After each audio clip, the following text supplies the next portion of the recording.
Okay, all right. It is, let's go from here. Veena Mir Mahajan. Sachi. Can you hear me? Yes, sir. Yes, sir, you're audible. Okay. And Daria, you are going to introduce me, right? Yes, sir. Okay. And what time is it right? So it is 11:58. Okay. So we have a couple of minutes still to go.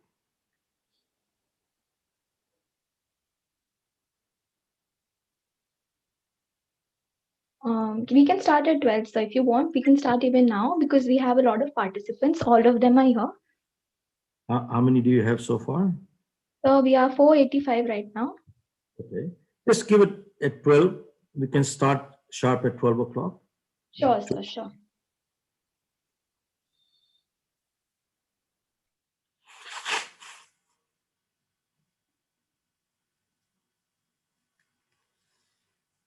All right, I'll see who all is on the window here. Shubham is right there, and Vinamra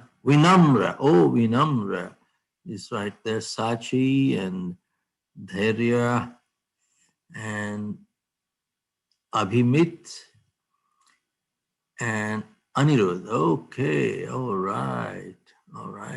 So if I was doing my MBA, I would be colleague to you people at that time today.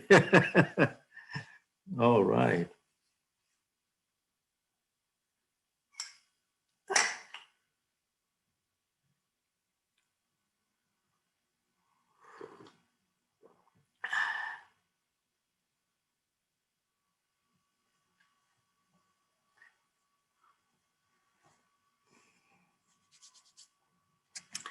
Am I audible to you, Dhairya?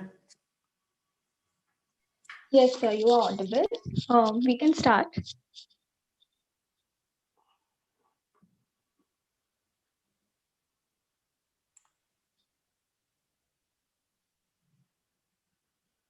Yeah, it is 12, and if you want to start, let's go. Just request everybody to kindly switch off their mobiles. That's important. Yes, Switch. sir, they have been informed about the same. Okay, all right, good.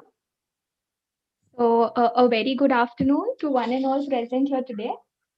Ribandar Talks takes the pleasure of welcoming Mr. Shiv Khera, a celebrated author, educator, business consultant, and a prolific speaker. He has taken his dynamic messages across the globe and has inspired and encouraged millions to realize their true potential. During the lockdown, Mr. Khera has conducted over 75 webinars, and more than 1 million people have logged in live. His trademark, winners don't do different things, they do things differently, has been instrumental in changing the perspective of success for millions. His 40 years of research and understanding has put millions on the path of growth and fulfillment. Over 8 million copies of his books have been sold globally, and his international bestseller, You Can Win, has been translated in 21 languages. We at Ribandar Talks are truly honored to host you, sir, at Goa Institute of Management. And now, without taking any more of your time, let us begin. Handing it over to you. All right, thank you, Dhairya, for the kind words, and indeed grateful to all of you people on the panelist here on the window for initiating what you did. God bless you. Okay, now to share with you how did we get this title turned setbacks into comebacks. In my own life, I've had three major setbacks where I went into minus. Minus means minus. Now, what helped me come back is really what I want to share with you today. And I'm not that educated. My academics are, I'm a BCom third division, failed in my 10th. That's my academics. I come from a business family.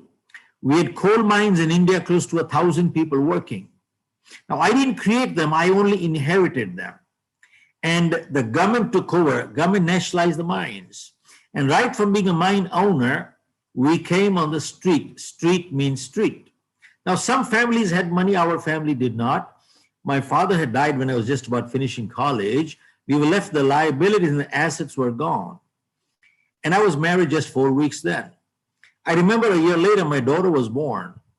And I sold some of the last piece of my mother's jewelry to get released from the hospital. I did not have $10 to buy milk that night. Now, I tried my hand on 3 businesses with no money, and I failed in all 3 businesses. Finally, November 13, 1975, I left India, went to US, initially went to Toronto, and I started life with a bucket in my hand, washing cars door to door for about a year and a half. And totally by accident, I got into selling life insurance. Now, within a 90-day period, my manager called me to fire me for non-performance. Now my journey starts from here. What are the things that turn around where after that I started hitting $1 million sales?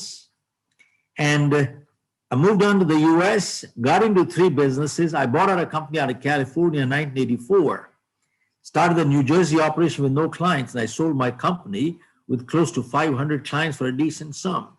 Now I'm going to share with you what were the turning points in my life. Are you with me so far? Shubham, are you with me? Shubham, are you with me? Yes, sir. Now, this crisis has literally shaken up the whole world. See, it's gone from one city to another, overcrowded hospitals, and shortage of supplies, and orders are getting canceled, factories are closing, unemployment going up, death rate going up. This scenario has literally shaken up the whole world. Now, because of this, insecurity has come in because nobody knows when does this crisis finish. Nobody can predict the cutoff point. Hence, people are feeling insecure. The uncertainty is leading to insecurity, and which is causing stress, anxiety, frustration, depression, and anger. Now, all I can say is stress is normal and natural. Anybody who says they don't have stress belongs in the lunatic asylum. Now, I share with you because the athlete at the Olympics, is he under stress? Answer is yes. And if he was not, do you think he can perform? Answer is no. Now, I bet you people might have in the real life or in the movies seen the race course. And have you seen the thoroughbreds? When they are being taken into the cabin, how are they going? Are they walking relaxed? No. They're all jumping like this. Thoroughbreds. Now, when they're taken into the cabin, and then the moment the bell rings, what happens? They shoot. They perform. Now that's a thoroughbred. But you take a jackass to the race course. This jackass walks so relaxed, comfortable, cool. He's not jumping like the thoroughbreds. But then for the rest of his life, he will remain a jackass. He can never perform like a thoroughbred. Now this sentence is very important, Daria. Stress is the price we pay to be a thoroughbred in life. I repeat, Shubham, stress is the price we pay to be a thoroughbred in life. Now, folks, all of us can handle stress. What we cannot handle is chronic stress. Are you with me? Vinamra, are you with me? All of us can handle stress. What we cannot handle is chronic stress. When stress becomes chronic, that is the time we start breaking down. Okay, now think about it. How come under the same set of circumstances, some people break records while others break themselves? All I can say is, let us not overrate this crisis or threat, and let us not underrate our strength to fight and win. I repeat, let us not overrate this crisis and threat, and let us not underrate our strength to fight and win. This crisis has impacted us three ways. One, our life. Two, our livelihood. And three, our lifestyle. How has it impacted our life? Folks, none of us know who will be in quarantine next. Nobody knows. And two, what we do, where we go, who we meet could be a matter of life and death. Are you with me? Who we meet, where we go, and what we do could be a matter of life and death. That's one. Number two is livelihood. Pretty much there have been salary cuts, job cuts all over the world. Now, businesses have closed and some permanently.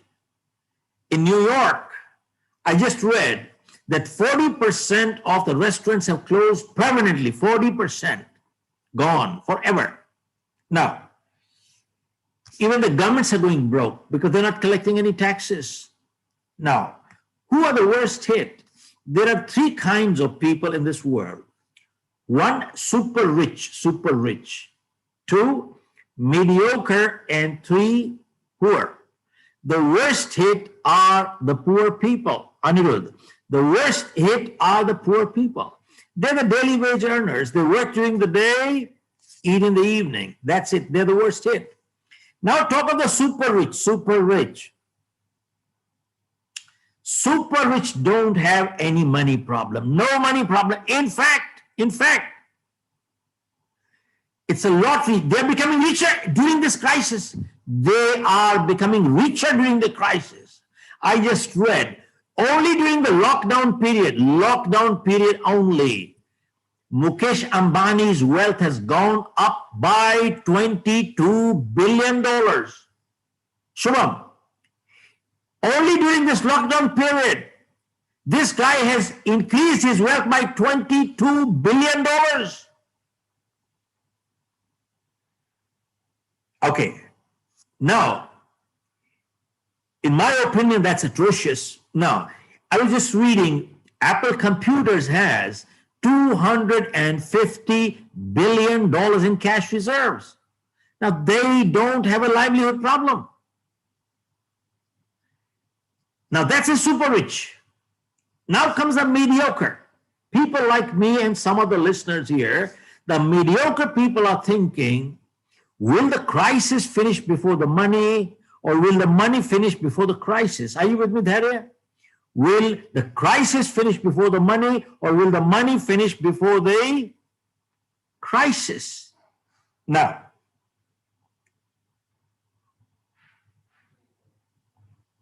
every few years, there is a buzzword come up somewhere. At one time, it used to be startup, and then came Make India, and today, work from home. This has become a buzzword. My question is, tell me, maybe in some places you can possibly work from home, maybe in the IT possibly. But tell me, how do you work from home in a construction industry? Can you? Vinamra? Answer is no. How do you work from home in the manufacturing industry? Can you? Answer is no. Well, I had a banker visit me the other day, and I asked him, how is all this working from home working out? Are you able to justify paying salaries to people? Are you getting the output? You know what his answer was? He says, Mr. Khera, the 80-20 rule applies. Only 20% of people are responsible who can work without supervision. 80% people are not mature enough. They still need supervision. Even if you give them measurable targets, they still need supervision. And sadly, people who are not mature, they're thinking working from home is a paid vacation. It's not. Are you with me, Vinamra? And let me share, a survey was conducted by Gallup in the US before the crisis. Keep in mind, before the crisis. And they said 63% of people who go to work, they're disengaged. You know what it means? They don't do their job, 63%. And additional 24% are actively disengaged, which means they make sure that others also don't do their job. And that leaves only 13% of people who go to work actually do work. Look at this. This is before the crisis. Only 13% of people who go to work actually do work. Tell me, they're collecting wages, they're collecting money, but they're not doing their job. Only 13% of people who go to work actually work. Tell me, Abhimit, is this not an integrity issue? Vinamra, is it not an integrity issue? Yes, sir. Definitely. You know something? I was selling life insurance. I was on 100% commission, 100% commission. Zero salary, 100% commission. If I didn't sell, if I didn't perform, I wouldn't get any money. And I had no money. I didn't know what to eat in the evening. But I saw there were some people who were getting salaries and they were not doing the job. And that is the time I understood the difference between making money versus earning money. Stanton, that is the difference between making money versus earning money. And that is where I understood the difference. Making money is criminal. Earning money is spiritual. I repeat, making money is criminal. Earning money is spiritual. Why? Because when you earn it, you put your energy and ethics behind it. I repeat English language. When you earn it, you put your energy and ethics behind it. That is called earning money. And you see, sadly today, most people want to make money, very few want to earn money. And that is sad. And people need to understand that wages without work amounts to stealing. I repeat, wages without work amounts to stealing. And there is no business school that is teaching all this that we are talking here today. I do my program in 25 countries all over the world. In fact, the dean of James Cook University from Australia, they attended my program in Singapore. And he said, Mr. Khera, I've been teaching to business schools for the past 25 years. He said, I've never seen anything like this. And they have partnered with us now. I repeat, they have partnered with us. And we are setting up a center of leadership excellence for them in Singapore campus. And two, Rajgiri Business School in Cochin, we have been doing our leadership program for the last 5 years. Every year we do it for them, MBA students. Now, so what have we have done? When we do corporate training, hear this because all of you will be going to the business world. When we do corporate training, we tell them that we are doing repair work in your organization. Repairing, Stanton. We are repairing here. Now, if you prepare them, you won't have to repair them. Where do you prepare them? You prepare them in schools and colleges, and sadly, they're not. So we created a program for schools and colleges. It is called Prepare Them, Don't Repair Them. Are you with me? Prepare them, don't repair them. Okay. Now comes the third part is lifestyle. Now,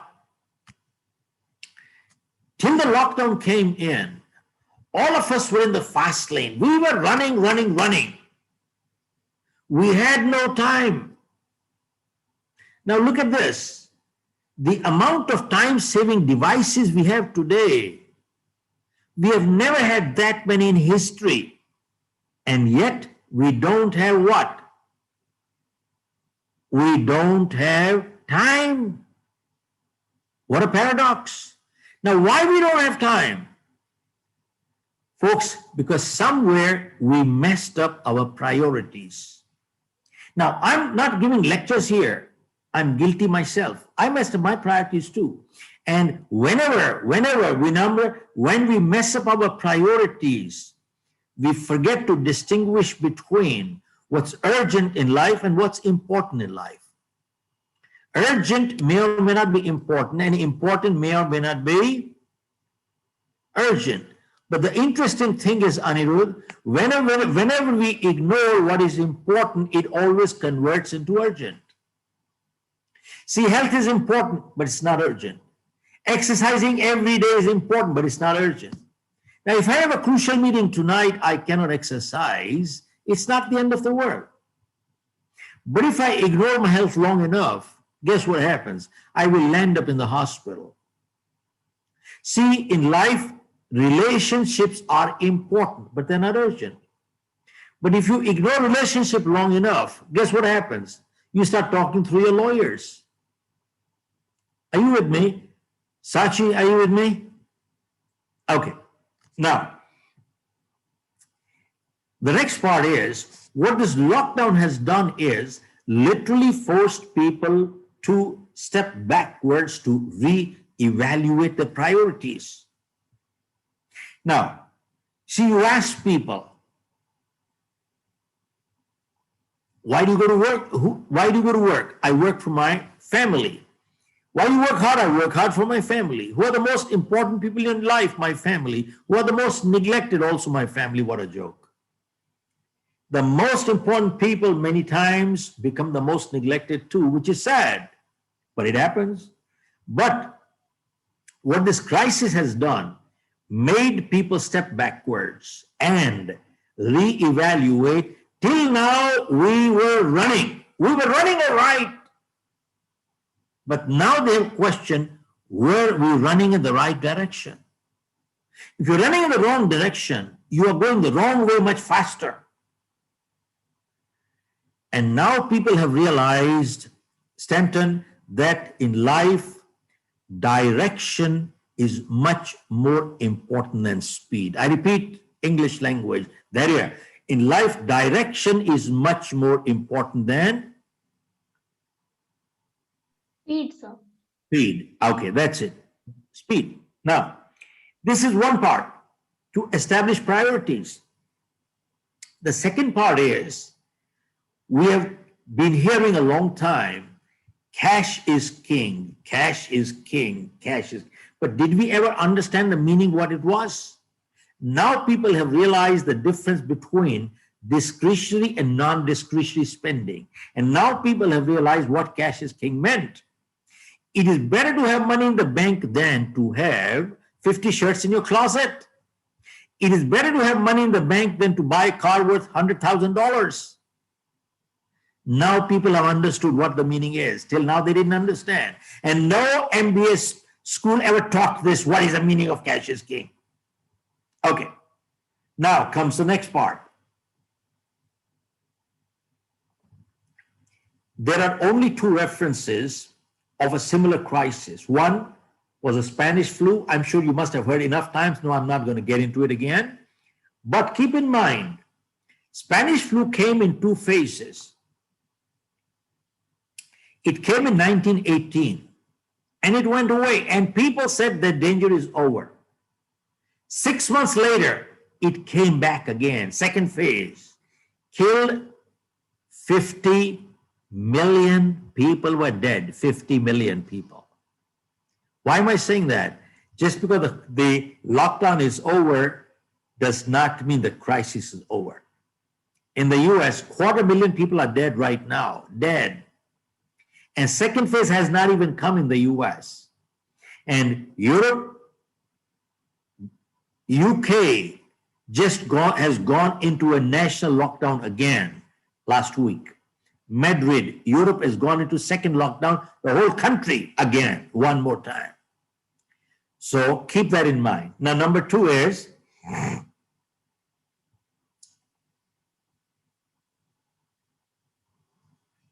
the second crisis that came, which is similar, was the Great Depression of 1929.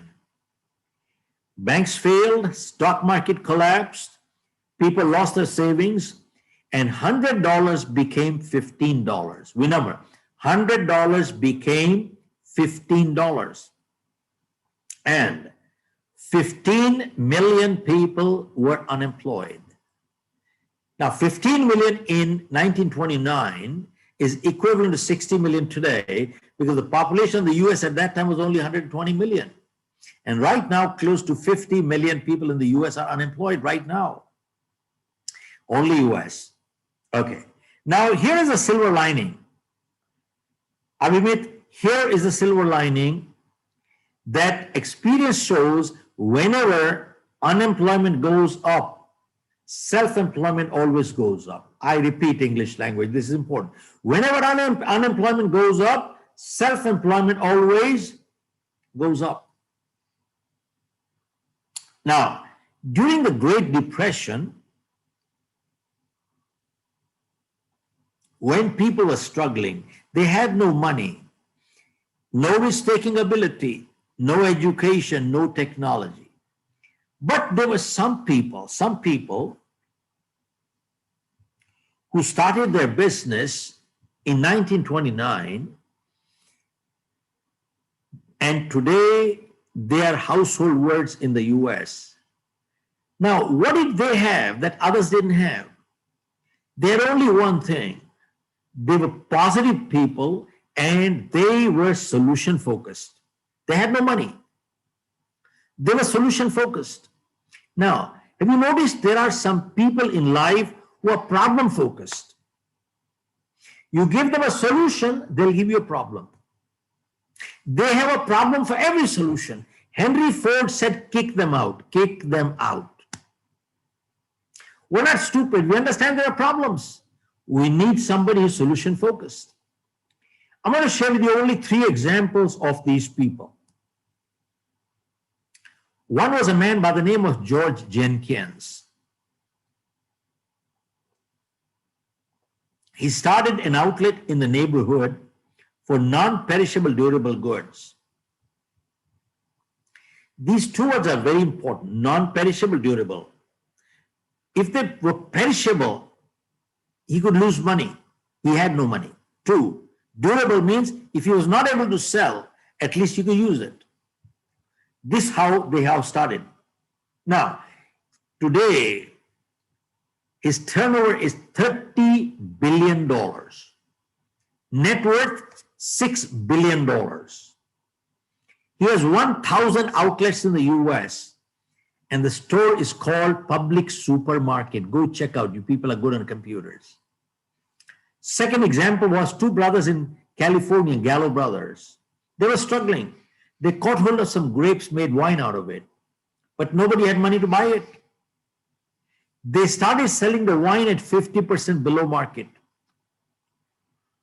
And today, the Gallo wineries accounts for 25% of wine trade in the US, and the valuation is close to $10 billion.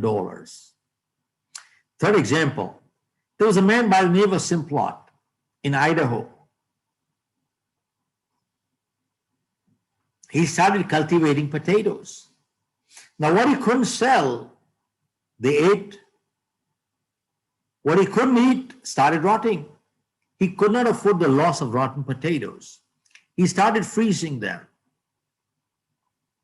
And today, he accounts for 33% of the French fries business in the US. And his valuation is close to $10 billion. Now, folks, why am I sharing this with you? I don't want to leave my listeners with the impression that you and I start any business, all of us will become billionaires. That is not the message. The message is only one thing. These people are struggling. They had no money, but they were solution focused. Today, we also need to become solution focused.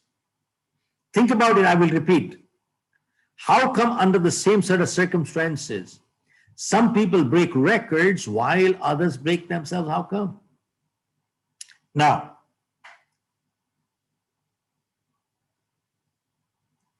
this crisis has impacted us 3 ways. 1, physically, medically. I'm not going to talk about it. I'm not a doctor. 2, economically and psychologically.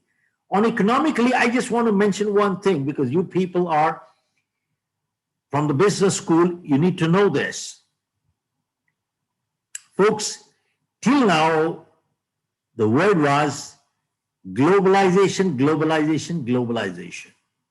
All of a sudden, the word has become localization, localization, localization. Why is that? Because till now, production was 20,000 miles away from consumption. And all of a sudden, the consuming country has realized that the producing country can blackmail me and put me out of business in less than 5 minutes. Remember, I just read that USA depends on China for 97% of their pharma products. Did you know that? Man, 97% of pharma products. India depends on China for 81% of antibiotics. India depends on China for 70% of electronics. Now all of a sudden they've woken up. A producing country can put you out of business in less than 5 minutes by blackmailing you. You're done, gone over forever. And now people are saying production must come closer to consumption. Why did they take production so far away? Because of labor cost. But now, because of artificial intelligence, robotics, you can create 100 times bigger manufacturing facility with 1/10 of the labor. So labor cost is insignificant now. Production must come closer to consumption. Are you with me? Okay. Now, I'll address the psychological part as I go along in my how do you overcome stress? Let me share with you the silver lining. How can we cope with the current crisis? How do we prepare to succeed and win and motivate ourselves and others? I have 9 steps. If I have time, I will cover all 9. But if not, I will cover at least 6 or 7. I go a little slow. If you want to take them down, please do so. And this is being recorded anyway. Am I right, Dhavya? So you can put it on the system if you like. That's perfectly fine. Sure, sir, sure. Step one. To overcome stress and crisis is called the serenity prayer. Now, about 45 years ago, I attended a program by Dr. Norman Vincent Peale, the man who wrote the book Power of Positive Thinking. There were about 1,000 people. I was one of them. Dr. Peale came, looked at everybody and said, "You people appear so cool, calm, comfortable, relaxed. It appears nobody has a problem here." Then he asked, "Does anybody have a problem here?" Guess what? Everybody raised their hand. Who doesn't have a problem? Then he asked, "How many people would like to get rid of their problem?" Again, everybody raised their hand. Then Dr. Peale said, "While coming here, I came across a place where I saw some people. They were all stretched out, totally comfortable, relaxed. They had no problem whatsoever. How many people would like to know where that place is?" Again, everybody raised their hand. And then Dr. Peale said, 2 blocks away from here, there is a cemetery. And there are people lying there, all stretched out, comfortable, totally relaxed. They have no problem whatsoever. Then he asked, how many people would like to get rid of their problem? Nobody raised their hand. Everybody put their hand in the pocket. Then Dr. Peale said, "Remember, problem is a sign of life. So long as we are alive, we shall have problems. The day we don't have problem, we'd be dead.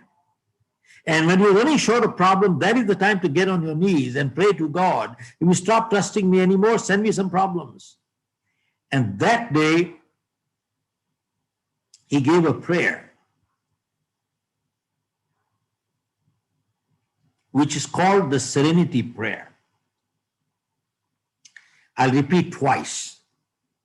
And I think the serenity prayer is the crux of life. And in the past 45 years, I have never left my home without my prayer. And I have come across many adversities. This prayer has helped me tremendously. And it goes like this. It says, God grant me the serenity to accept the things that I cannot change, and courage to change the things that I can, and wisdom to know the difference what I can and what I cannot. I repeat, God grant me the serenity to accept the things that I cannot change, and courage to change the things that I can, and wisdom to know the difference what I can and what I cannot.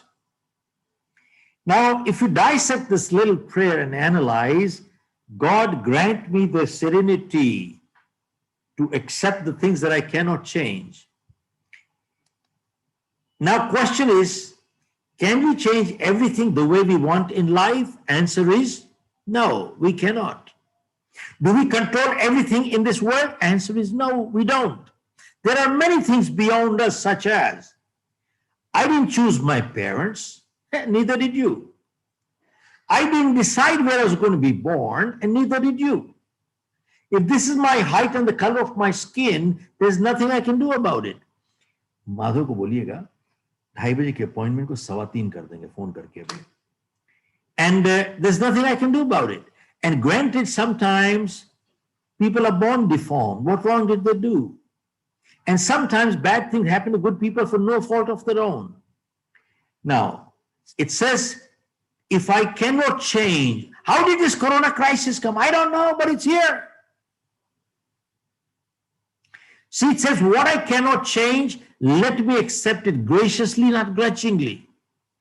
Because many times in life, we keep fighting the things we just cannot change, and we bring stress into our lives. And because of stress, we become paralyzed and we become unproductive. It says, what I cannot change, let me accept it graciously. And if I can change, then give me the guts to do it. And wisdom to know what I can and what I cannot. Now,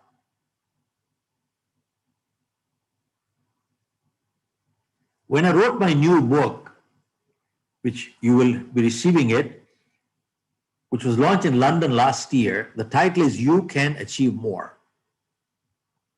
I took this thought 2 steps forward, and I wrote in that life is full of choices and life is full of compromises. Seems like a contradiction, but not really. See, how is life full of choices? Remember, if I ill-treat you, I have chosen to be ill-treated, haven't I? See, Stenson, if I treat you with discourtesy, I've chosen to be treated with discourtesy, haven't I? If I light up a cigarette, I've chosen to invite cancer, haven't I? If I drink and drive, I've chosen to invite an accident, haven't I? And if I exercise every day, I've chosen to invite good health, haven't I? If I eat too much, I've chosen to be obese, haven't I? And hear this, if I tell lies, I've chosen to lose my credibility, haven't I? And if I tell the truth, I've chosen to be a credible person, haven't I? Are you with me? Hello? Are you with me? Yes, sir. Yes, sir, we are. Now, see, how is life full of compromises? As somebody said, well, in life, we cannot choose the cards that are dealt to us. What we can choose is how we play the game. Sometimes nature gives us a lemon. The choice is ours. Do we cry or do we make lemonade? Now, when I said life is full of choices, remember one thing. We are all free to the point of choice. But after we make our choices, the choice controls the chooser. We have no more choice after that. I repeat, English language. We are all only free to the point of choice. But after we make our choices, then the choice controls the chooser. Now,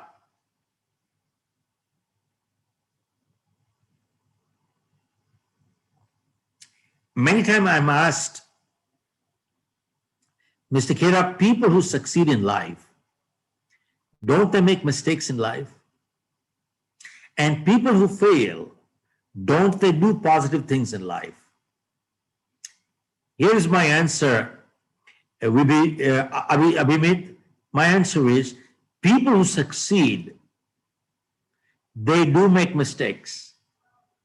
But remember, making a mistake once in a while does not make anybody a failure. Repeating the same mistake again and again is what brings failure. And doing something positive once in a while does not bring success either.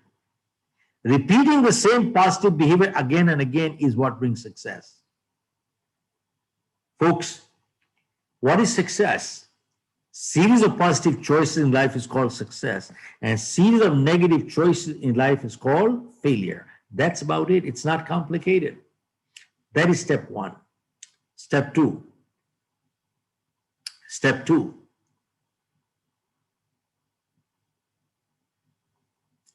To overcome this crisis, convert wasted time to productive time. Remember, convert downtime to uptime. Now, before this crisis came, in the US, there was a survey conducted which said an average American watches 3 to 4 hours of TV per day. Now, that's not only average American, average European, Asian, Indian, Australian, they watch 3 to 4 hours of TV per day. Right now, there are people watching 10 hours of TV per day.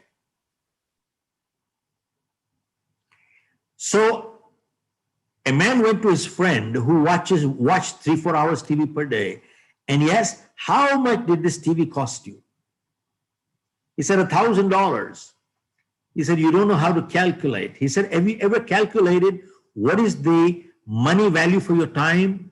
He said, I haven't done it, but if I make $100,000 per year, and if I work 2,000 hours per year, my time value per hour comes to $50 per hour. Remember, it comes to, remember, $50 an hour, and he said, you watch 4 hours of TV per day. That is what? 50 multiplied by 4, that's $200 per day. Multiply 365. This TV is costing, that is $85,000 per year. That's more than your EMI on $1 million home. Folks, don't get me wrong. We all like to watch TV. It's relaxing. It's a nice movie. It's nice. But watching 4 hours per day, every day, what the hell are you doing? You are wasting your damn life. Are you with me?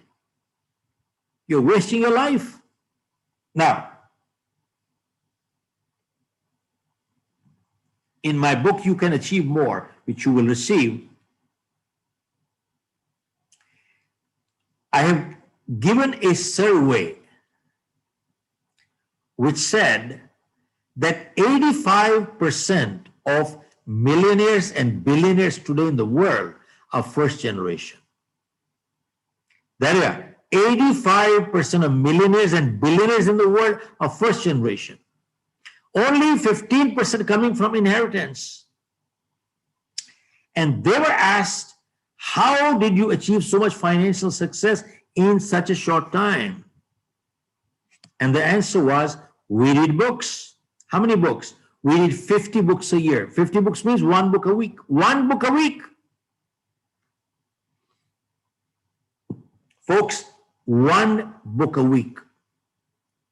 And they were asked, what kind of books do you read? And they said, we only read self-help books. We don't read fiction because we have no time to waste. Why? One good idea from a self-help book is worth $1 million. One idea is worth $1 million. And he said, we have no time to waste. And look at this. The Warren Buffett, read his Wikipedia. He reads 6 to 8 hours per day. Bill Gates is an avid reader. And these multimillionaires read one book a week, one book a week. What does it tell us? There is a big connection between learning and earning and learning and earning and learning and earning and learning and earning. Learn more, earn more, learn more. But you know something? There are many people who say, I don't have the time, I don't have the money, and they're unemployed, underemployed, but they will not read any good book. And you know, say, I have no time. Well, you never get any time anyway. Then they say, when I have the money, I will buy it. You know something? You can get every book for free today at the library, but they will never do it. Now, they will always make excuses in life. And I've learned one thing, that a serious reader will never borrow or lend books, never. Many times people come to me and they say, Mr. Khera, I got a great new book, I can lend it to you. I said, don't. Either give it to me, gift it to me, sell it to me, don't lend it to me. Why? Because I won't give it back to you. Why? Because when I read a good book, I always underline, make notes on the side. Why? Because I learned one thing, that reading a good book once is not good enough. Why? Because when you read a good book the second time, you don't find anything new in the book, but you find something new in yourself. When you read the third time, you don't find anything new in the book, but you find something new in yourself. And the fourth time, fifth time, sixth time, seventh time. Why am I sharing this with you? Arrow Electronics, $26 billion company in the US, they're my clients. Their managing director attended my program almost 20 years ago. He bought all our books and he said, Mr. Khera, I gave all your books to my people. I've distributed your books to everybody in my office. And he said, when I took over as managing director, he said, we had 2% market share. Today we are at 20% market share. 20%. And he said, we have just celebrated our bumper quarter. Only last week, 2 weeks ago, and I keynoted, they called me as a speaker. $2 billion in sale in 90 days, 90 days. And he said, it is because all of us are thinking positive and everybody's reading a book. Look at this. And he said, I have read your book 20 times. Many times people come to me and they say, Mr. Khera, I've read your book once. I said, you wasted your time and money too. Reading a book once, only for entertainment, passing time. You haven't got anything out of the book. Second time, third time. There are many books I am reading 6, 7, 8 times. Now, folks, there is a connection between learning and earning. Now, I share this because lockdown came in March. I did my first webinar April 8th, 8th of April. Now, till 8th of April, where did we number go? See, till 8th of April, there, I was learning to do SMS for my grandchildren. In my life, I had never done an email, never. Never opened the computer. Now, that was April 8th. But till now, I have done 101 webinars. 75 is old figure that you have, including this program that I'm doing today. It's 101 webinars now, 101. And I'm already giving out dates for January. And many of my webinars are paid. People are paying me money. It has opened up totally a new avenue to me. What has happened? I have upskilled myself. I've learned a new skill. 2, I used to read 30, 40 books a year. In between, I dropped the habit. I went into my office, picked up the books, started reading my books again. And 3rd, I lost 6 kilos of weight. I'm exercising every day. Now, my point, why am I saying all this? That if during this crisis, if you have not upskilled yourself or become more knowledgeable or become healthier and fitter, we cannot say that we did not have time. Are you with me? Okay. Now, Yes, sir. next step, 3. Build strong relationships in life. I repeat, build strong relationships in life. Your biggest support group in life is your relationship. Remember, our biggest asset in life is not our bank balance. Our biggest asset is our relationship balance. Why am I saying that? Have you noticed one thing? That people who have good relationships, what they can achieve with one phone call, you cannot achieve with $1 million. Are you with me? People who have good relationships, what they can achieve with one phone call, you cannot achieve with $1 million. Now, I know there are many MBA schools, management schools, and places that are teaching them how to network. I bet they teach you also to how to network. And you ask them, there are people who join the Rotaries, the Lions, the Chamber of Commerces, and associations, and you ask them, why are you doing it? I am networking.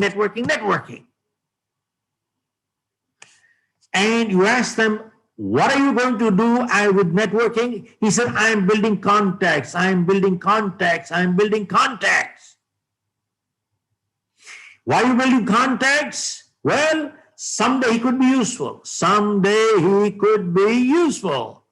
Build contacts. He's a doctor, he's a lawyer, he's a cop, he's a mafia, he's a gunda, he's a politician, who you don't know. Someday he could be useful. Now, look at this. Usefulness goes, friendship also goes. Hear this one time. There's a big difference between building contacts versus building relationships. Are you with me? There's a big difference between building contacts versus building relationships. People who are only looking to build contacts because someday he could be useful. Usefulness goes, friendship also goes. You can never ever build relationships with people like that. You know why? They're selfish rascals. They're parasites. They're only looking to take something out of you, extract. And when they extract, they throw you. You can never in life build relationship with people like that. Now, we have an office in Singapore. And one day I came from dinner. A man met me in the lobby. And he says, you came from dinner? I said, yes. He said, you met some people tonight? I said, yes. He said, I hope you met some people who could be useful to you. Look at this. He said, I hope you met some people who could be useful to you. I felt like giving him a piece of my mind and something else too. You see, his only objective was, I hope you met some people who could be useful to you. Usefulness means what you can extract out of them. He was looking only for the useful angle. He does not understand that meeting good people in life is good enough. Usefulness is a byproduct. I repeat, meeting good people is good enough. Usefulness is a byproduct.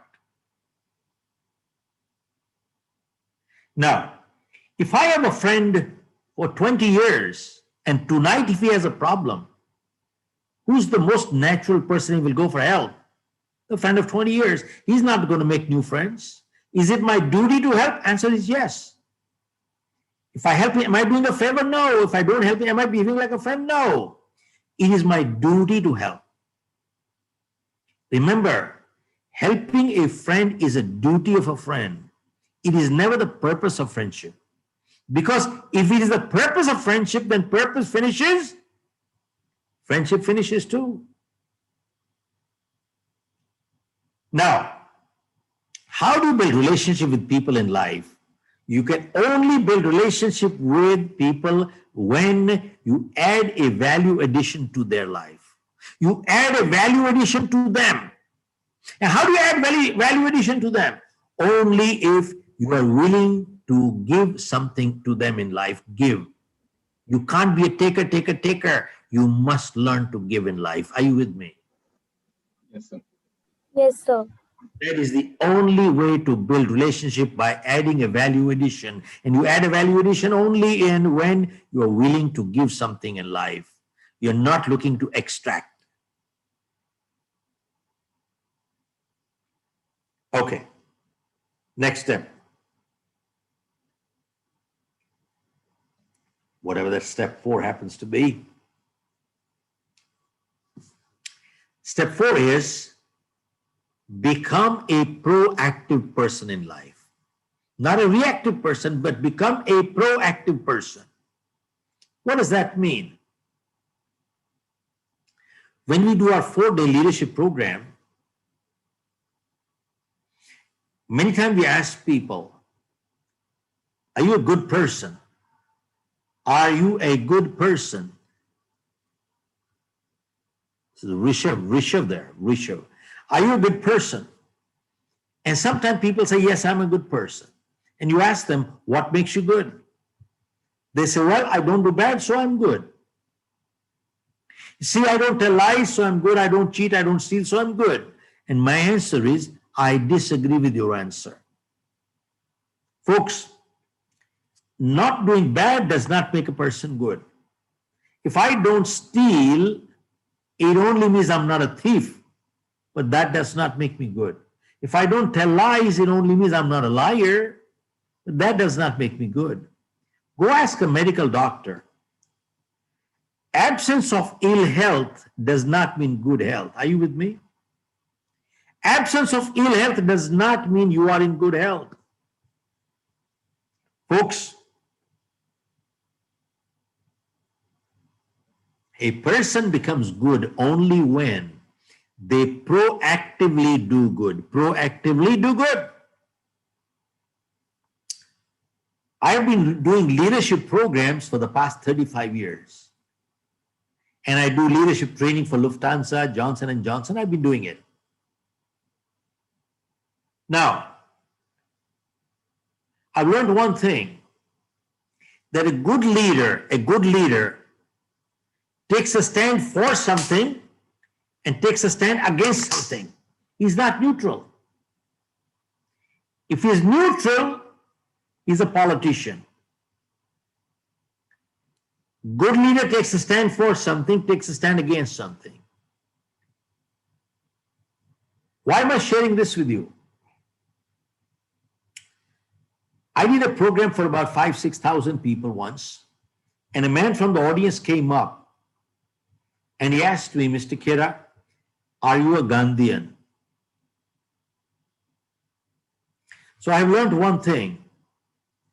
Before you answer a question, clarify the question. You must clarify the question, 1, and 2, sometimes the best answer to a question is a question. So I asked him, sir, can you tell me who is a Gandhian? What's a Gandhian? How do you define a Gandhian? So he thought for a moment and he said,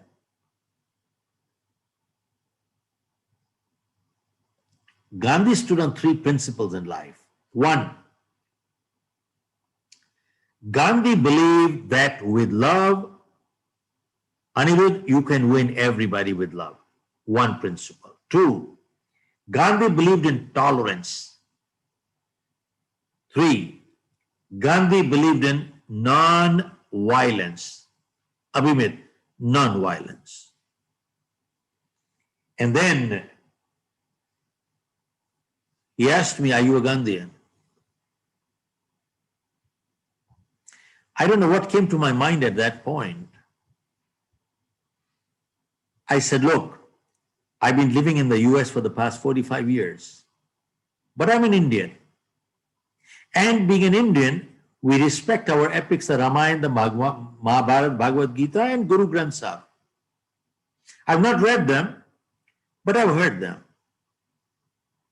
So I don't know what came to my mind. I asked him, sir, can you tell me, was Ram a Gandhian? Let us look at the three principles of Gandhi. Did Ram qualify? Number one. First is, with love you can win everybody. Was Ram able to win with love everybody? Answer is no. Two, you said tolerance. Did Ram say, I'm a very tolerant person? You kidnap my wife away, it's okay, I'll get a second one. You'll kidnap a second one, I'll get a third one. You'll kidnap a third one, I'll get a fourth one. Did he say that? He said, no, I don't tolerate kidnappers. Three, you said non-violence. I said, tell me, what did Ram do? He pulled out his weapon and he killed that rascal. He killed the evil. Even for self-defense, that is violence. So I said, Ram failed all three tests. That means Ram was not a Gandhian. I said, why go that far? Go look at the life history of 10 Sikh Gurus. The 10th Sikh Guru, Guru Gobind Singh Sahib, when the Mughals were forcibly converting people into Islam, was he able to win with love? Answer is no. Two, did he say, I'm going to tolerate your terrorism? He said no. Three, did he pull out the weapon and kill? Absolutely he did. So he was not a Gandhian either.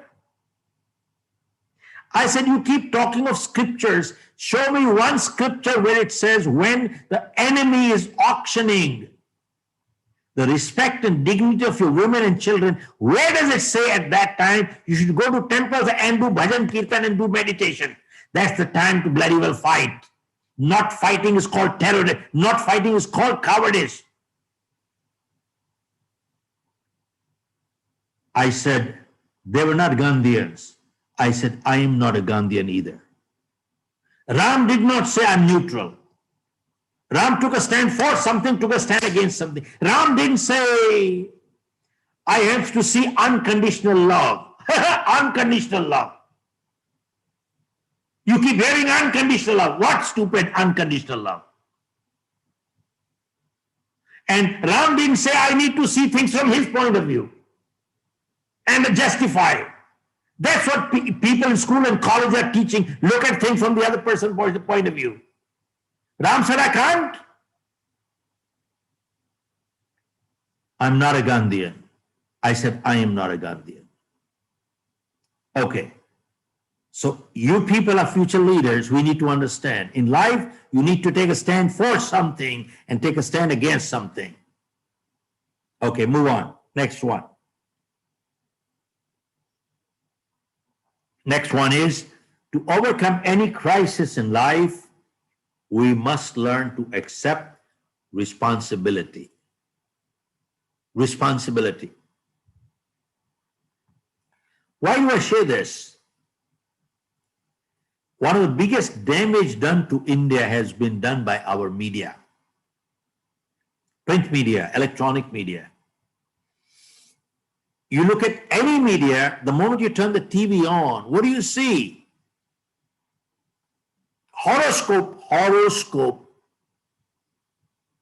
And there is a Babaji wearing saffron or white clothes and with 3 tilaks here and 3 tilaks here. And he says, where are you calling from? What is your name? What is your date of birth? What's your time of birth? He says, Guruji, I don't know. Guruji says, don't worry, I will take it out. So he has a laptop here. And he does tick, tick, tick, tick, tick, tick, tick, tick, tick. And then he says, तुम्हारे पे पुत्री दोष, पिता दोष, पत्नी दोष, फलाना दोष, ये दोष चल रहा है, and then ये दोष हो गया, दूसरा दोष हो गया, and then he says, you got manglik, manglik, manglik, manglik, and then he says, तुम्हारे पे शनि चढ़ गया, शनि चढ़ गया, शनि चढ़ गया. Then he says, how do I get rid of Shani? So Guruji says, I will tell you how to get rid of Shani.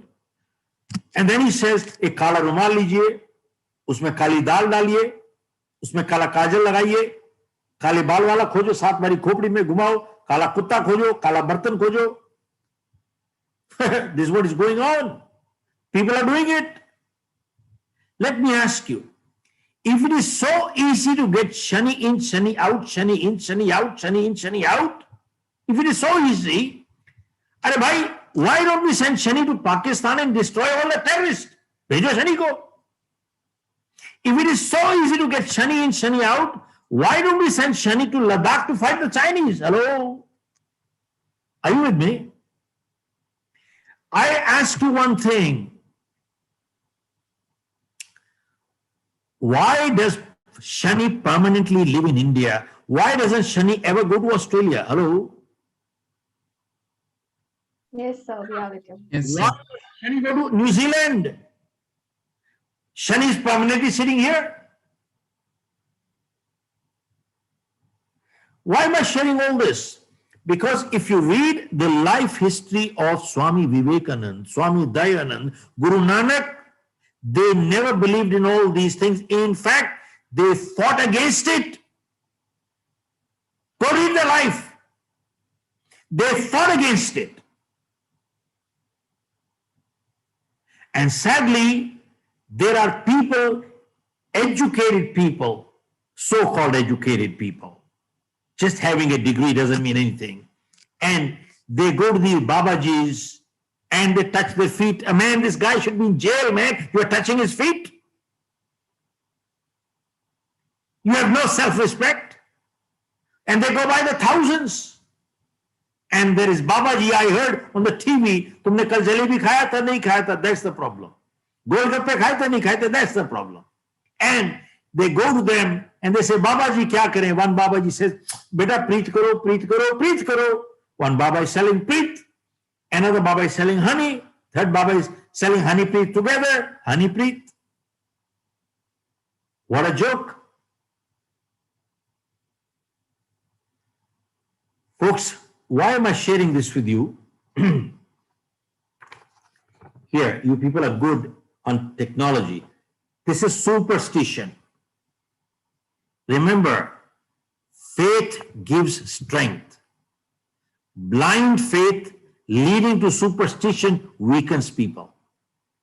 I repeat, faith gives you strength, but blind faith leading to superstition leads to weakens people. You see, do you know one thing?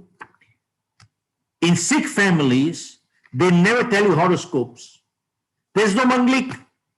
There's no Shubh Muhurat. Every Sikh wedding is done on a Sunday. Sunday doesn't sit right to Saturday. Saturday doesn't sit right. They do it on a Friday.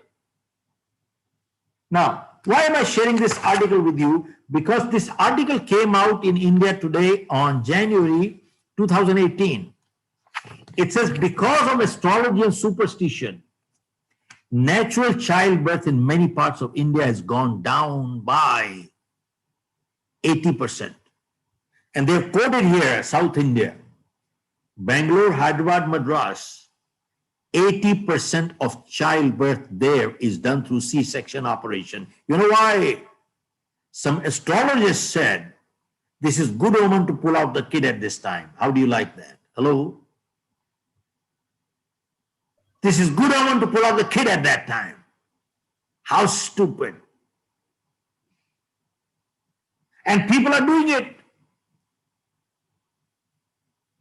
MBA, PhD are doing this stuff.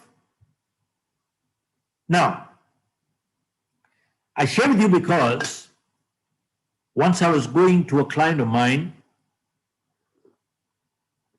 Indian Oil is a client, and while driving to the airport, the driver hit the brakes so hard, the car came to a screeching halt. So I asked him, भैया क्या हो गया? बोले साहब बिल्ली रास्ता काट गई. धैर्य, बिल्ली रास्ता काट गई. So I asked him, भैया अब क्या होगा? कहता सब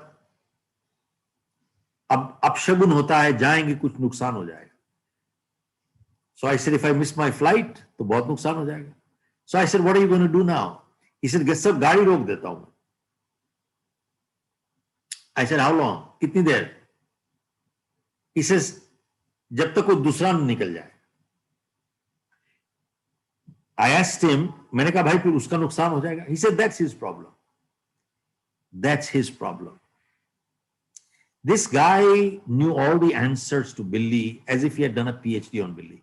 But anyway, then I asked him, I said, supposing you were 15 yards before, and supposing the cat has crossed, बिल्ली निकल चुकी होती, और मान लीजिए अगर आपने नहीं देखा होता तो, in that case, you were in driving straight and you would have been the first car. In that case, what would have happened? He said, साहब, in that case, बिल्ली की पावर कम हो जाती है. How do you like that? बिल्ली की power कम हो जाती है. You know, you people are laughing. There are PhD, MBA doing the same thing today. Why am I sharing with you all this? Look, in this world, we all have ups and downs and ups and downs and ups and downs. Nobody in this world has all ups in life. True? Yes, no? Yes, no? Yes, sir. Yes, sir. Ups and downs. Show me one person in this life who has not had downs in life. We all have it. But interestingly, those who are willing to accept responsibility and those who are looking to get somewhere in life, they will analyze from every situation, learn from it, and they ask, if a similar situation came again, will I behave the same way? If the answer is yes, means you have not learned anything. They learn from it, accept responsibility, and they don't repeat the same mistake again. But you know something, a person who's not getting anywhere in life, they will never accept responsibility and they will always blame the stars. Not my fault, stars are not favoring me. And they will not learn anything and they'll keep repeating the same mistake again and again and again. And then they say, I am unlucky. Are you with me? Okay. Now, I share this because in my previous program, one person logged in and they asked a question. Mr. Khera, there are people who go to temples and they stand in line for 12 hours to get darshan. 12 घंटे खड़े होते हैं सब, 12 hours, 14 hours to only get darshan. And they asked me, is that faith or blind faith? Vishwas ya andhvishwas? So they asked me this. So my answer was the following. I said, look, I pray every day. I pray every day. Now, why do I pray? Because I believe in God. Now, why do I believe in God? Have I seen God? Where is God? Who is God? What is God? I don't know. Now, if I don't have answer to all these questions, who is God? Where is God? What is God? Then why do I believe in God? I believe in God only for one reason. Because there are many things in this universe that are totally unexplained. Now, are they miracles or mysteries? I don't know. I don't know. But they're superhuman, superhuman. And that power, that is called superpower. And that superpower, have I seen it? No. But I can feel it, that I call God. That's all. I name it God. Now, so I pray every day. But in the last 45 years, barring 5-6 times, I have never gone to any temple. I have never gone to any temple. And I feel very strongly that 90% of temple goers today, they go there more out of fear than out of faith. डर के मारे जाते हैं साहब, ये नहीं करोगे ये हो जाएगा, ये नहीं करोगे ये हो जाएगा, ये नहीं करोगे ये क्या हो जाएगा. They go there out of fear. And every Saturday at the traffic light, haven't you seen, there are people selling 7 mirchis, 1 nimbu, shani utar lo. What a joke.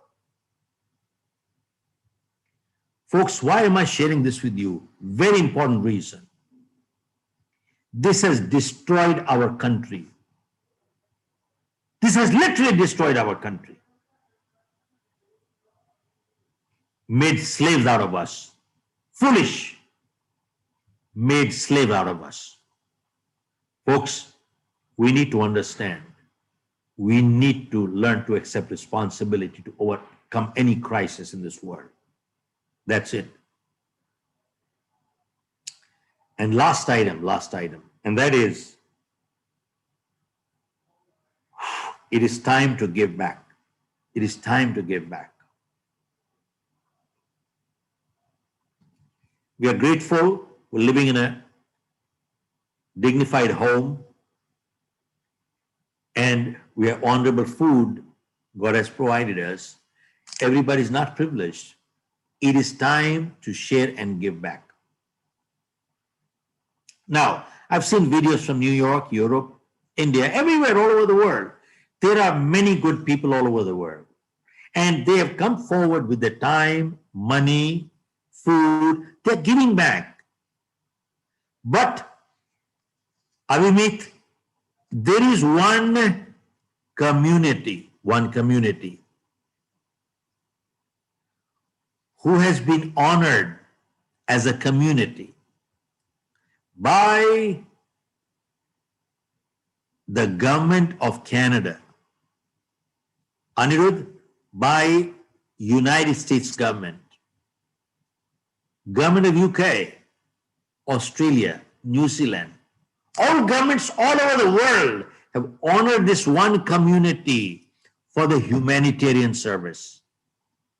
And guess which community is that? That community is the Sikh community of India, the Sikh community. They've been honored all over the world for the humanitarian service. You know why? The philosophy of Guru Granth Sahib, the Sikh philosophy, believed in the concept of sharing. Do you know the langar concept in the Gurdwara langar is going on for 500 years, and thousands of people are getting food every day. Today, millions are getting food per day. You know why? Because the Sikh philosophy of Guru Granth Sahib is they believed in the concept of caring, 1, 2, sharing, 2, 3, daring, 3. The caring people, they care. 2, the sharing people, they share. 3, the daring people, they dare. They have the guts and courage to fight. Look at that one Sikh boy at Ladakh, killed 12 Chinese before he went. You see, the Sikh philosophy is zulm karna paap hai, zulm sehna usse bhi bada paap hai. And the Sikh philosophy rests on 3 pillars. 3 pillars. Nam jap, one chhat, kirat kar. Nam jap means God is formless, Nirankari God. Nirankari. God is formless. 2, one chhat is the concept of sharing langar. 3, kirat kar. Kirat kar means work hard, work hard. Dignity of labor, dignity of labor. You don't take anything without working. You people are all educated people. Tell me, in your life ever, have you ever seen a Sikh begging anywhere? Never. You will never find a Sikh beggar. Never. You know something? Why? It is not ego. It is dignity of labor, dignity of work. They don't mind cleaning your toilet. They will clean your shoes. They will clean the bathroom. But they will not beg. This is called, nothing is small, nothing is below dignity when you work hard for it. And you know something, the best part is in Sikh, you know something, every Hindu family, the eldest son used to become a Sikh. This is how the Sikh came. And in Sikhs, there is no caste. A Sardar has no last name. Every Sikh man is a Singh, every Sikh woman is a Kaur. There is no last name. I wish in India, if we had adopted the Sikh philosophy of Guru Granth Sahib to run this country instead of our own constitution, this country would have been a totally different country in this world. Folks, with those words, I want to close. I know I've gone about almost a little over an hour, 15 minutes, 20 minutes. You see, when we finish our programs, 4-day program that we do, we too do talk of financial independence. When I address the MBA students, I always tell them, you must earn money, earn money. Making money is bad, earning money is good. Because I learned one thing, that money in good hands always does good, and money in evil hands always does evil. Are you with me? Money in good hands always does good, money in evil hands always does evil. So it is the moral obligation of every good person to become a multi millionaire. Moral obligation of every good person to be a multi-millionaire. Because money in good hands does good, money in evil hands does evil. But here it is. Some people come into my program and they say, Mr. Khera, you talk of money. I said, yes, I do. And then they say, well, money is not important. I have written in my book, people who say money is not important, either they're stupid or they're billionaires. Now, I didn't say money is the most important thing, but it's very important.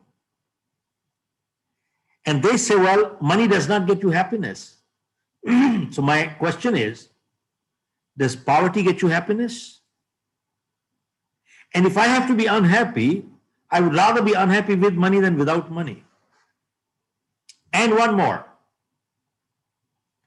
They say, well, but Mr. Khera, haven't you heard that money is the root of all evils? I said, you've been reading the wrong book in life. Read my book. It says, money is only a medium of exchange. Money is a reward you give me when I provide you with goods and services. What's wrong with that? And the more good service I provide you, the more you reward me with money. What's wrong with that? I said, money is wonderful. Money is food for the hungry. Money is medicine for the sick. Money is shelter for the homeless.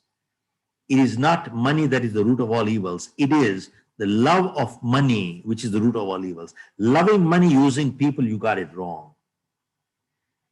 Loving people using money, you got it right. But the sad part is that many times in life, in the pursuit of money, we lose out the things money just cannot buy. And the most precious things in life, money just cannot buy. Hear this. Money can buy you amusement, but not happiness. Money can buy you a bed, but not sleep. Money can buy you books, but not wisdom. Money can buy you a companion, but not a friend. Money can buy you comfort, but not happiness. Money can buy you food, but not appetite. Money can buy you a house, but not a home. Money can buy you medicine, but not good health. Money can buy you a ring, but not a marriage. The most precious things in life, money just cannot buy.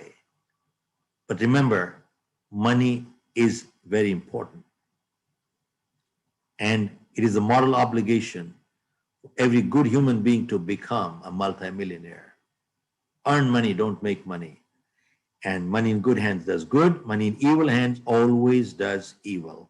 With those words, Shreya, I'll hand the floor back to you, and stay well. God bless all of you. And maybe someday I might be able to see you in real life. Who knows what, if you invite me, I will be there. Definitely, sir. Thank you so much for inspiring words. It was a very insightful session, and it is something that we all will ponder upon. The inputs that you gave us were truly insightful. And also, sir, with your permission, I would like to announce the winners of the contest that was held, the social media contest. So, if you permit me, may I go ahead? Please go ahead. Yes, sir. So, as we all know that the social media contest that was held on a RT handle on 4th of November, we have the lucky winners for those who will be getting the books written by Mr. Shiv Khera and signed by him.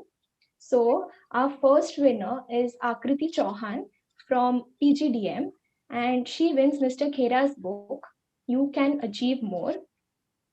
Our second winner is Pradyut Mishra from BDA, and he wins Mr. Khera's book, You Can Sell. And our third winner is Gursimran Bagga from HCM, and she has won Mr. Khera's book, You Can Win. Heartiest congratulations to all our winners, and Team Ribandar Talks will get in touch with you soon. So now moving on, our audience is eagerly waiting for you, sir, to answer a few of their questions. So is it fine? Yeah, go ahead, We go ahead with it? Yes, yes. Okay, sir. So we had a time constraint. So we had shortlisted a few questions that we would love for you to answer. The first question from our audience is how to stop negative self-talking. Okay. Have you ever thought there are some people who always give positive self-thoughts, and there are some people who give themselves, always they give them negative thoughts. Now, how come people become like this habitually? Permanently giving negative thoughts, permanently giving positive thoughts. How come they are like this habitually? Now, why is that? We have this little quote which says, winners don't do different things, they do things differently. Yes. Many times people ask me, Mr. Khera, what do they do differently? And my answer is, winners form the habit of doing things losers don't like to do. And what are the things losers don't like to do? Same things winners don't like to do either, but they do it anyway. So you notice one thing, losers don't like to get up in the morning. Winners don't like to get up in the morning either, but they get up anyway. Losers don't like to work hard. Winners don't like to work hard either, but they work hard anyway. See, winners form the habit of doing things losers don't like to do. And they're the same things losers don't like to do either, which winners don't like to do either, but they do it. Now, why am I sharing this with you? Because if we have to think to do the right thing in life, we can never do it right. It must come automatic. Positive behavior must come automatic. Why do I share that? Because I don't care how old you and I are. Our parents said one thing, form good habits and habits form characters. Because we are all creatures of habits. Habits form characters. Because 90% of our behavior, we don't think, we just act. And if we have positive habits, we are a positive character. If we have negative habits, we are a negative character. And good habits are hard to come by, but they're easy to live with. Bad habits come easy, but they're hard to live with. And before we got the habits got us. We are creatures of habit. Why am I sharing this with you? How many times have you heard people saying like this? That this person is just lucky. साहब इसकी तो किस्मत ही अच्छी है, मिट्टी को हाथ लगाता है सोना हो जाती है. See, and this person is just unlucky. Every time he touches gold, becomes dirt. Now, this statement is partly true in depending on how you look at it. People we call lucky, every time they touch dirt becomes gold. Analyze their life. Analyze every transaction in their life and you will find the positive behavior has become habitual. Every time they do it, they just do it right. It happens right. Their reflex are moving right. And the person we call unlucky, every time they do it, they just do it wrong. The reflex are moving wrong. Habitually, they're doing it wrong. Okay, now, why am I sharing this with you? If we have to think to do the right thing, we can never do it right. It must come automatic, habitually. Now, why do I share this? I bet many of you people listening here, you must have done martial art in life. Have you noticed in martial art, when you get your white belt, and then your yellow, and your green, your purple, and your brown, your black belt, 5 years later, the martial art student using what? Block, punch, block, punch, block, punch, block, punch, block, punch. Even after he gets his black belt, he's still doing block, punch, block, punch, block. Why is that? Because they Block and punch must become part of reflex action, because the teacher realizes that if the student is ever in a street fight, if he has to think to block and punch, what will happen? He'll get beaten up. A martial arts student never has to think to block and punch. They never commit their blow till you commit. And after you commit, the reflexes move so fast. So we must bring all positive behavior into reflex action. That means positive thinking must become habitual. And we must get rid of negative thinking. Negative self-talk is habitual also. Now, you go check out anywhere in the world. In defense services, 70% of the career in defense services goes into what? Simulation of warfare. What does that mean? They play war games as if there's a real war going on right now. Why? Because they want to get in the reflex action. Why? Because they realize when there's a real war, if they have to think to fight a war, do you think they can fight a war? Answer is no. It becomes reflex action.